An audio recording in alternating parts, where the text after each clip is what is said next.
లేడీస్కి ఆరోగ్యం రీతి ఇబ్బంది ఉంటుంది. ఇది ఈస్ట్ రోడ్డు, తూర్పు రోడ్. అది దక్షిణం రోడ్డు చూపి.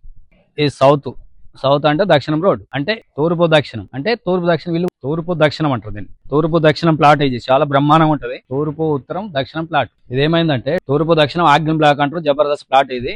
ఈ దక్షిణంలో ఏముందంటే ఇల్లు కన్నా హైట్ అయింది. ఆ ఇల్లు కన్నా హైట్ ఒక 6 ఇంచుల దాకా అయింది. ఇది హైట్ ఉండొద్దు. ఇల్లు కన్నా ఒక 4 ఇంచులు 3 ఇంచులు డౌన్ ఉండాలి. తూర్పు ఉత్తరం దీనికన్నా డౌన్ ఉండాలి. దక్షిణం బాగా హైట్ చేసి ఇల్లు కన్నా 6 ఇంచులు. మళ్ళీ ఇది ఒక గద్దె కూడా. ఈ గద్దె కూడా ఒక 9 ఇంచులు బాగా అవుతుంది. ఇది చూడండి. ఇక్కడ ఈ వంటశాలలోకి వెళ్ళి కూడా ఈ గల్లీ, దక్షిణం గల్లీ ఏంటంటే బాగా హైట్ అయిపోయింది. గద్దె కానీ అట్లా ఉండొద్దు. ఇల్లు కన్నా 3-4 ఇంచులు డౌన్ ఉండాలి. దక్షిణం కన్నా ఉత్తరం తూర్పు డౌన్ ఉండాలి. అట్లా పెట్టుకోవాలి. కానీ ఏదో వెనకాల దక్షిణం అని హైట్ ఉండాలని ఇట్లా లేపొద్దు. ఇల్లు కన్నా ఎప్పుడైనా ఇల్లు కన్నా గల్లీలు డౌన్ ఉండాలి. ఈ పరమట కూడా 6 ఇంచులు గల్లీలు వేసింది. ఈ ఏంటంటే ఈ దక్షిణాన పరమట ఎప్పుడు రేకులు వేసుకోవద్దు. ఏదో మనకు సూరు లేదంటే బిల్డింగ్ ఉన్నప్పుడు బిల్డింగ్ కి స్లాబే పెంచుకోవాలి. కానీ ఇట్లా రేకులు వేసుకోవద్దు. రేకులు వేసుకొని దక్షిణ భాగం వంపుకోవద్దు. ఇట్లా ఎప్పుడైనా స్లాబ్ వేసుకోవాలి. ఇల్లు కట్టుకున్నప్పుడే ఇల్లు వాళ్ళు డిజైన్లు ఇచ్చేటప్పుడు స్లాబ్ ఇవ్వాలి. స్లాబ్ ఒక బాల్కన్ ఒక 4 ఫీట్ ఇస్తే ఈ ప్రాబ్లం ఉండేది కాదు. ఇవాళ దక్షిణంలో రేకులు వంపుకొని వేసుకుంటారు. దక్షిణం కానీ పరమట కానీ. ఈ పరమట కూడా ఇట్లా వేసి మొత్తం రేకులు వేస్తారు. అట్లా వేయొద్దు, వంపొద్దు. దానికి సూరు కొట్టుకోవాలి. మనకు కంపల్సరీ కావాలనుకుంటు. మళ్ళీ అట్లనే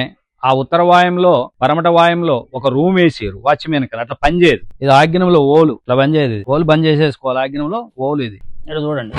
ఇట్లా ఆగ్నేయంలో ఓలు ఆడవాళ్ళకి లేడీస్ కి ఆరోగ్యం రీతి ఇబ్బంది పడతారు. ఈ ఓలు బంద్ చేసేసుకోవాలి. ఇది ఏ మాన్యువల్ గానీ బంద్ చేసేసుకోవాలి. అటు బంద్ చేసేది. ఈ మూల మీద ఉండొద్దు. అసలు లేడీస్ కి ఆరోగ్యం రీతి ఇబ్బంది ఉంటుంది. నార్త్ లో కూడా గల్లీ బాగుంది, చాలా బ్రహ్మాండంగా ఉంది ఇది. కాకపోతే నార్త్ లో ఏంటంటే ఒక రూమ్ వేసారు. అది ఆ రూమ్ మాత్రం తీసేయాలి. ఈ సూర్య మందంలో ఏముండొద్దు. ఈ రూమ్ ఒకటి తీసేయమనండి. ఈ రూమ్ కంప్లీట్ తీసేస్తే ఉత్తరం మీద రూమ్ వెళ్ళిపోతుంది. వెళ్ళిపోయినాక నీకు ఆడికేడుకుంటది. దాని తర్వాత ఏమైందంటే ఈ గ్యాప్ లో ఉత్తరం ఈశానం ఉత్తర వాయం పెరిగింది. ఉత్తర వాయం పెరిగింది కాబట్టి ఒక 3-4 ఇంచులు అక్కడ ఉత్తరం ఈశాన్యంలో 0 దారం పట్టుకొని ఉత్తర ఈశాన్యంలో దారం పట్టుకొని ఇక్కడ ఒక 3-4 ఇంచులు పెట్టుకొని గోడ కట్టుకోవాలి. అప్పుడు ఈశాన్యం పెరిగినటువంటి 1 ఇంచు 2 ఇంచులు. ఎందుకంటే ఇప్పుడు ఉత్తర వాయం పెరిగింది. దీని లెవెల్లోనే మెట్లు కానీ వేసుకోవాలి, లేకపోతే రేఖ చెట్టు వేసుకోవాలి. ఈ రూమ్ మాత్రం తీసేసుకోవాలి. ఇది చాలా బాగుంది. ఇట్లా వాళ్ళు మంచిగా కవర్ చేసిర్రు.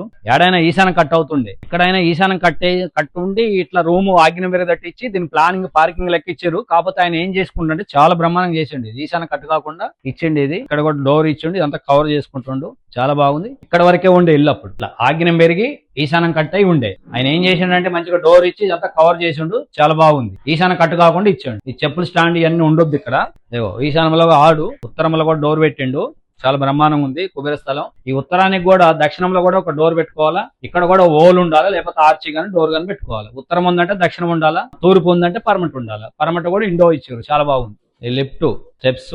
ఇది నైరుతి బెడ్రూమ్.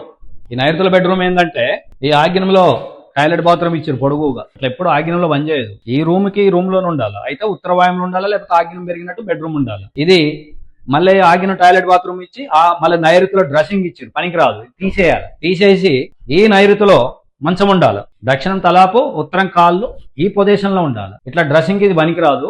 కంపల్సరీ గోడ ఇది తీసేయాలి. ఈ వాలు తీసేసి ఇది మొత్తం బెడ్రూమ్ కింద వాడుకోవాలా. అవసరమైతే ఇక్కడ గోడ పెట్టేసి దీన్ని క్లోజ్ చేసేసి అక్కడ బయట దక్షిణంలో ఒక డోర్ ఇచ్చేసుకుని దాన్ని సపరేట్ బాత్రూమ్ ఇచ్చుకోమని బాత్రూమ్ కాదు, స్టోర్ రూమ్ ఇచ్చుకోమని చెప్తున్నా. దీన్ని తీసేసి వాళ్ళకి 100 వాస్తు కావాలా అంటే ఉత్తర వాయంలో ఇట్లా బాత్రూమ్ ఇట్లా తీసుకొని డోర్లో పడకుండా ఒక 5 ఫీట్ ఇట్లా తీసుకొని దీన్ని బాత్రూమ్ అటాచ్ బెడ్రూమ్ కలుపుకుంటే ఉత్తర వాయం అవుతుంది. బెడ్రూమ్ కూడా చాలా బ్రహ్మాండంగా ఉంటుంది. ఇట్లుంది. ఇది ఇట్లా చేసుకోవాలి. ఈ స్టెప్స్, లిఫ్ట్. ఈ లిఫ్ట్ కూడా ఓల్ వద్దని మేము చెప్తున్నాం. ఇక్కడ డౌన్ హాల్ ఓల్ ఉంటుంది. ఈ డౌన్ హాల్ ఉండొద్దు, ఓల్ ఉండొద్దు ఎప్పుడైనా. ఇప్పుడు వచ్చేటి ఏంటంటే హైట్ మీద ఒక స్టెప్ వేసుకొని పెట్టుకోమని చెప్తున్నాము. ఇట్లా ఓల్ పెట్టవద్దు. ఒక 2 ఫీట్ ఓల్ ఉండదు ఎప్పుడైనా. అది ఏంటంటే సౌత్ కి పశ్చిమకి ఓల్ అవుతుంది కాబట్టి నైరుస్థానం అవుతుంది, ఉండొద్దు. తర్వాత ఈ నైరుతిలో కూడా బాత్రూమ్లు ఇస్తారు. ఎటు చూపియండి. ఈ నైరుతిలో కూడా ఏంటంటే టోటల్ గా ఏంటంటే ఆగ్నేయం కానీ ఉత్తర వాయం కానీ లేకపోతే నీకు తూర్పు ఆగ్నేయంలో ఇట్లా టాయిలెట్ బాత్రూమ్ ఉండాలి. ఏమవుతుందంటే స్టెప్స్, మెట్లు ఇవన్నీ ఇచ్చి నైరుతిలో పెడుతుంది. అట్లా ఇవ్వద్దు. కొన్ని జరుపుకోవాలి. పూజ గది చాలా బాగుంది. బ్రహ్మాండంగా ఈస్ట్కుంది. పశ్చిమ స్వామి చూస్తాడు, మనం ఈస్ట్కు చూడొచ్చు. కిటికీలు కూడా ఇచ్చి పూజ గది చూపించండి. పర్ఫెక్ట్ గా ఉంది. వాస్తుకి చాలా బాగుంది. ఇక్కడ నార్త్ డోర్ కి ఎదురుగా ఈ గోడ ఒకటి ఆర్చి పెట్టుకోమని డోర్ పెట్టుకోండి. దానికి ఎదురుగా ఒక డోర్ అయినా కానీ కిటికీ అయినా పెట్టుకోవాలి. ఇట్లా పెట్టుకోవాలి. పెట్టుకుంటే చాలా బాగుంటది. ఇది ఆగ్నేయం బ్లాక్ అంటారు. తూర్పు దక్షిణం ప్లాట్ చాలా బ్రహ్మాండంగా ఉంటుంది. ఈ చిన్నవి ఉన్నాయి. ఈ చిన్నవి చేసుకుంటే చాలా బ్రహ్మాండంగా ఉంటది. అశోక్ ఇల్లాలు, హైదరాబాద్ కోంపల్లి అశోక్ ఇల్లాలు ఇది.